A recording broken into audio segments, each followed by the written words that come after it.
Assalamualaikum warahmatullahi wabarakatuh. Perkenalkan, kami dari kelompok 2 Farmasi Klinis 2019. Pada kesempatan kali ini, kami akan membahas suatu penyakit yang berhubungan dengan gagalnya biosintesis kolesterol, yakni aterosklerosis. Apa itu aterosklerosis?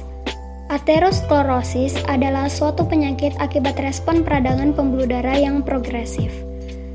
Penyakit ini merupakan proses inflamasi kronis yang dimulai dengan akumulasi lipid pada tunika intima pembuluh arteri. Penyakit ini berhubungan dengan degenerasi lemak dan pengerasan pembuluh darah. Penyakit ini ditandai dengan terbentuknya ateroma, yaitu plak di tunika intima yang ada pada lumen arteri sedang sampai besar. Gejala klinis pada penyakit ini ada dua, tergantung pada sistem organ yang terkena dan tingkat keparahannya. Yang pertama, koroner. Pasien dapat mengeluh gejala nyeri dada yang memburuk pada saat aktivitas dan tanda gagal jantung akut apabila sudah terdapat komplikasi. Sedangkan pada pasien yang non-koroner, dapat mengalami kelemahan anggota gerak, nyeri abdomen, xanthelasma, dan akantosis nigricans tergantung pada lokasi aterosklerosis. Selanjutnya adalah reaksi yang berperan dalam penyakit aterosklerosis. LDL kolesterol mengandung banyak lemak tadi akan mengembang di dalam darah, dinding pembuluh darah arteri, serta akan membentuk plak dan menimbulkan penumpukan lemak. Plak yang terlepas ini dapat menyumbat aliran darah ke otak, sehingga penyakit ini juga dapat menyebabkan pasiennya mengalami stroke.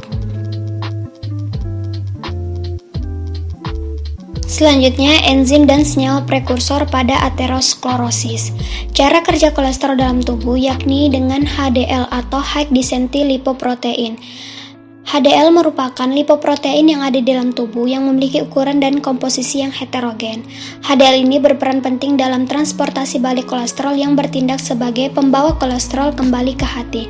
Mereka secara efektif berfungsi dalam homeostatis dan metabolisme lipid. HDL dapat diklasifikasikan menjadi dua subtipe, yaitu HDL2 dan HDL3. Selain itu juga dapat diklasifikasikan berdasarkan elektroforesis, yaitu pra-beta HDL dan alpha HDL, di mana pra-beta HDL ini terdiri dari pra-beta 1 HDL dan pra-beta 2 HDL, sedangkan alpha HDL terdiri dari alpha 1 HDL, alpha 2 HDL, alpha 3 HDL, dan alpha 4 HDL. Protein struktural utama pada HDL yakni ApoA1 atau apolipoprotein, di mana HDL dimulai dengan memproduksi ApoA1 di dalam hati atau usus halus. ApoA1 memiliki peran penting dalam proses perakitan HDL. ApoA1 adalah protein struktural HDL yang merupakan kerangka HDL dan menyumbang 70% dari HDL. HDL yang terdiri dari inti hidrofobik dengan ester kolesterol dan trigliserida serta permukaan hidrofilik yang mengandung lipid dan ApoA1 inilah yang nantinya akan bergerak menuju sel hati untuk memetabolisme lebih lanjut. Selanjutnya, untuk pengobatan aterosklerosis dapat dilakukan dengan merubah pola hidup seperti olahraga teratur serta mengurangi makanan yang mengandung banyak kolesterol. Selain itu, dapat juga diberikan obat nitrat untuk pelebaran pembuluh darah, beta blocker untuk menghambat aksi adrenalin, kalsium channel blocker untuk mengendurkan dinding arteri koroner, aspirin untuk menurunkan aktivitas trombosit serta menurunkan aktivitas mediator inflamasi dan menghambat proliferasi sel otot polos vaskular, dan yang terakhir ada statin untuk menurunkan kadar kolesterol darah. Pada kasus yang parah, penyakit ini dapat diobati dengan pemasangan ring dan angioplasti, yakni dengan memasang tabung kecil agar membuka penyumbatan atau penyempitan arteri. Yang kedua, ada terapi fibrinolitik, di mana terapi ini dilakukan dengan memberikan obat pelarut atau pemecah gumpalan darah. Yang ketiga, ada operasi bypass, yakni menggunakan pembuluh darah dari bagian tubuh lain atau selang berbahan sintetis. Yang keempat, ada endarterektomi yang dilakukan dengan membuang tumpukan lemak pada dinding arteri yang menyempit. Dan yang terakhir, ada arterektomi, yakni digunakan untuk membuang plak dari arteri.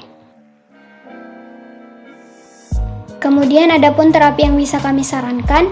Yang pertama, pertahankan berat badan yang ideal dengan cara beraktivitas fisik secara aktif, konsumsi bahan makanan yang mengandung lemak tak jenuh dan sedikit kolesterol. Yang kedua, mengontrol hipertensi dengan melakukan diet yang sehat serta aktivitas fisik yang rutin. Bila perlu, ditambah dengan obat-obatan anti hipertensi. Yang ketiga adalah mengontrol kadar gula darah.